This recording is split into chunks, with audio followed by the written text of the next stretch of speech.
तीन चोर। बहुत दिनों की बात है। किसी शहर में रमन, घीसा और राका तीन चोर रहते थे। तीनों को थोड़ा थोड़ा विधा का ज्ञान था। तीनों चोरों को विधा का ज्ञान प्राप्त होने के कारण बहुत घमंड था। विधा द्वारा तीनों चोर शहर में बड़े बड़े लोहे की तिजोरियों को तोड़ देते थे और बैंकों को लूट लिया करते थे। इस तरह तीनों चोरों ने शहर के लोगों की नाक में दम कर रखा था। एक बार तीनों चोरों ने एक बड़े बैंक में डकैती करके सारा माल उड़ा दिया। तब पुलिस को खबर हुई तो तीनों चोरों को पकड़ने के लिए तलाश करने लगी, मगर तीनों चोर पास ही के एक घने जंगल में भाग गए।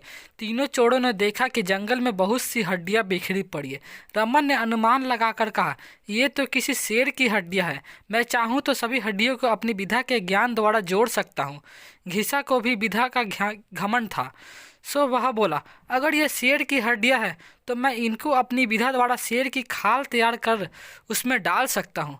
रमन और घिसा की बात सुनकर राका का भी घमंड उमड़ पड़ा और उसने कहा, तुम दोनों इतना काम कर सकते हो तो मैं अपनी विधा द्वारा इसमें प्राण डाल सकता हूँ। तीनों चोर अपनी विधा का प्रयोग करने लगे। कुछ देर बाद रमन ने सारी हड्डियों को जोड़ दिया और घीसा ने शेर की हूबहू जान डाल दी। थोड़ी देर में तीनों चोर सामने एक जीवित भयानक शेर को देखकर थर-थर कांपने लगे, मगर शेर के पेट में तो एक दाना नहीं था। वह भूख के मारे गरजता हुआ तीनों चोरों पर हमला कर बैठा और मारकर खा गया। शेर मस्त होकर घने जंगल की ओर चल दिया। कहानी से शिक्षा। दोस्तों, इस कहानी से हमें यही शिक्षा मिलती है कि कभी घमंड नहीं करना चाहिए। घमंडी को हमेशा दुख का ही सामना करना पड़ता है। यदि तीनों चोर अपनी विधा का घमंड न करते तो उन्हें जान से हाथ न धोने पड़ते। हमें अपनी विधा का प्रयोग सोच समझकर करना चाहिए।